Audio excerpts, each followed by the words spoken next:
The gods only love those who know their place under the stars. Achilles' armor was the most valuable trophy of the Trojan War.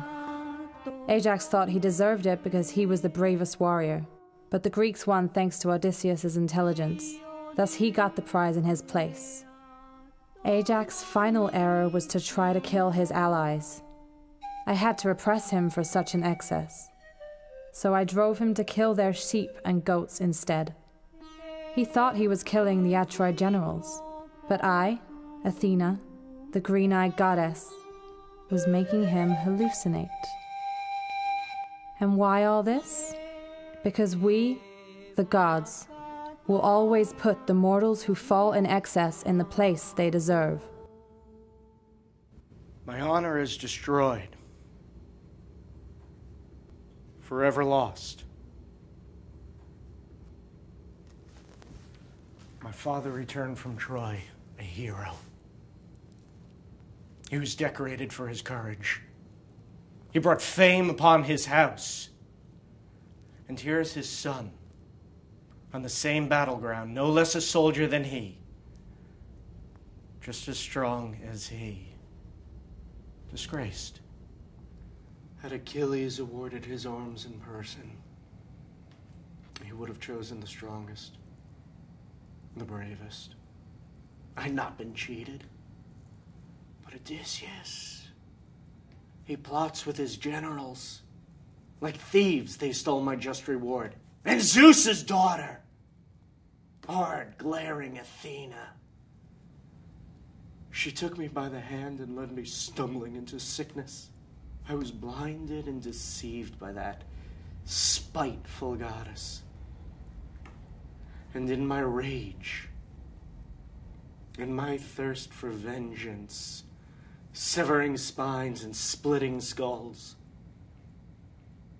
overcome with the madness of slaughter, when senses regained, I bitterly learned that when the gods interfere, heroes become fools. Bloody sheep lay about me by the dozen.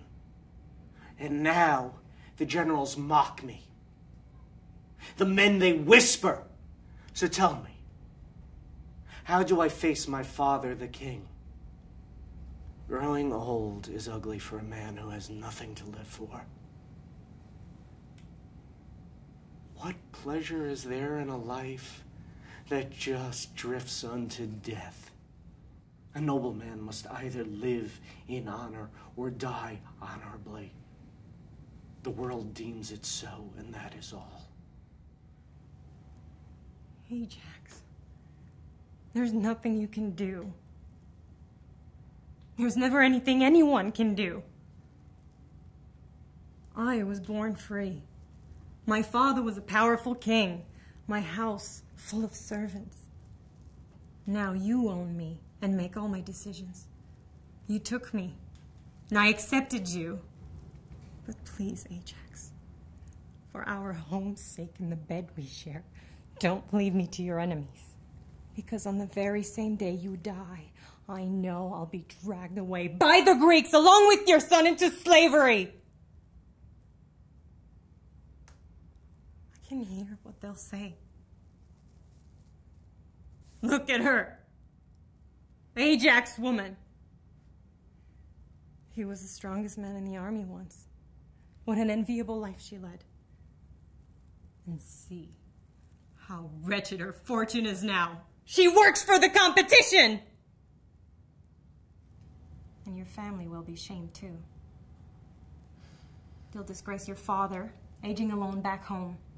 You'll disgrace your mother after all her praying for your comeback. And please, Ajax, think about your son. He won't have a proper upbringing. No one will provide him with the right education. Both a son without a father and a father without a son. That's what your death would do. And you should also give some thoughts to me. I have no one to turn to. You took my father from me. I have no home but yours. What country could I ever have but you? What wealth? My whole life is in your hands. A man should always remember the pleasure he has enjoyed. Favors deserve a favor in return. But if he meets with good and let the memory fade, such men cannot be counted noble anymore.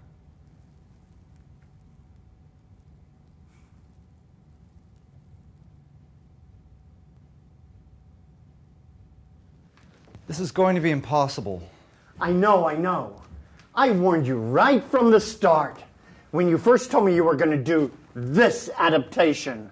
Ajax is the most unadaptable of the tragedies. It just doesn't fit in today's values. Yes, but still, I guess I shouldn't worry too much about that.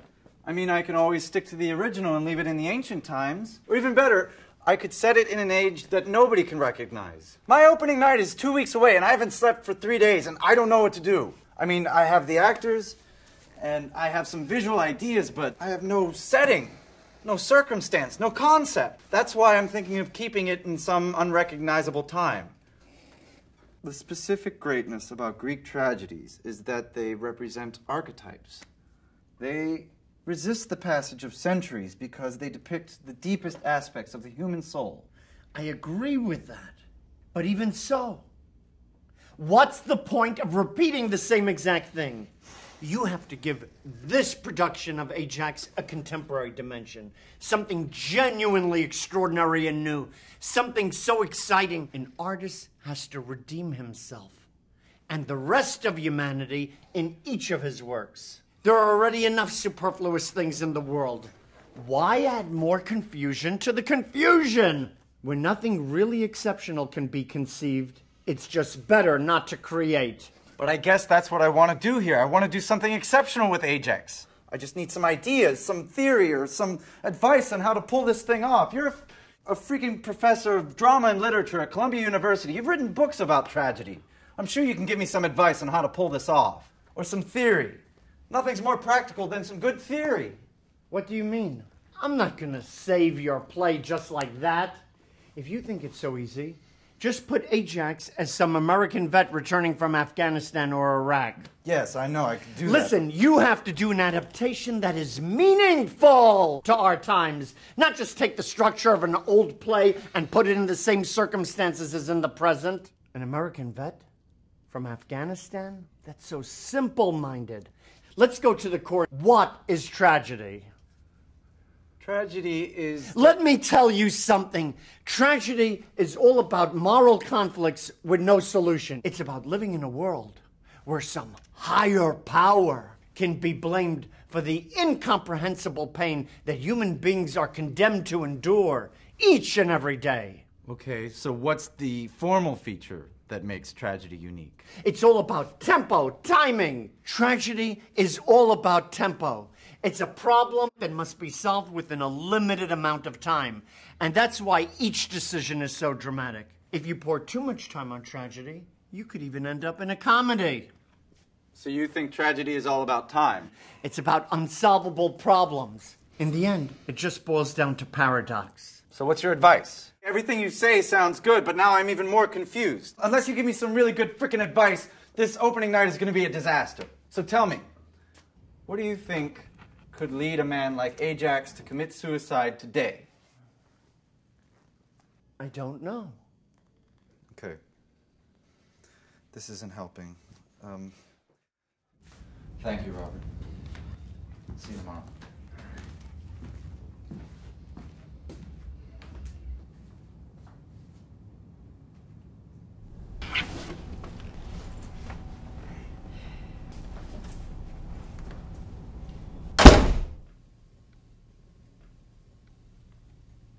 He is actually a great actor. And these animals, they're so real. But the play itself is so anchored in the past. Yes, but that's only the way it is now. Listen, I don't think this play can ever work. And I don't see how you can have an honor-based suicide in the contemporary world. I mean, you could. What? What do you mean? What? Tell me. Remember when you asked what would lead a man like Ajax to commit suicide? Well, you have to pose the broader question. What would lead any person to commit suicide in the contemporary world? Suicide? I don't know. I mean, I guess it's all about the same detachment from the world, absence of meaning, loss of hope. But for Ajax, life was all about honor. That's how it was in the Homeric times. So when he wasn't awarded with Achilles' weapons, everything that had any meaning just lost it. But today we don't have the same steady values. Many people don't really have a reason to keep on living when things go wrong. Each person has to come up with his own absolute, I suppose. But suicide itself is such a cliche. Plus, what's the point of fighting your own values? If they are your values, then they're totally relative. And if they're relative, then they're self-created, self-nourished, and thus self-deniable. If everything is relative and depends on the human measure, then there's no tragedy, there's just some... Listen. Tragedy deals with the incapacity of highly demanding individuals to accept the world as it is, to keep on living as a sensitive human being in such unfair and pitiless circumstances. Life is not meant to be enjoyed. You can either accept this fact or step out of it. Ajax didn't accept his circumstances, so he killed himself. His protest is against the gods, against existence itself, the way it's all set up. But today, since we can't believe in anything, there's no one to complain to. No sense of arbitrary fate. Therefore, I guess there's no possibility of tragedy anymore. So there you have it. Just do a story about a theater director trying to do a modern-day adaptation of Ajax and failing at it. Go ahead and do a play about the loss of hope and the death of tragedy. Something boring with lots of dialogue and nothing happening. Go ahead and do the umpteenth self-referential, ultra-modern piece of shit.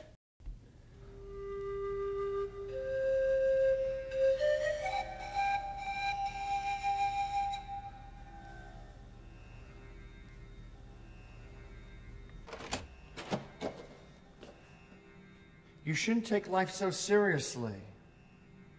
Give yourself more time. And try not to worry so much.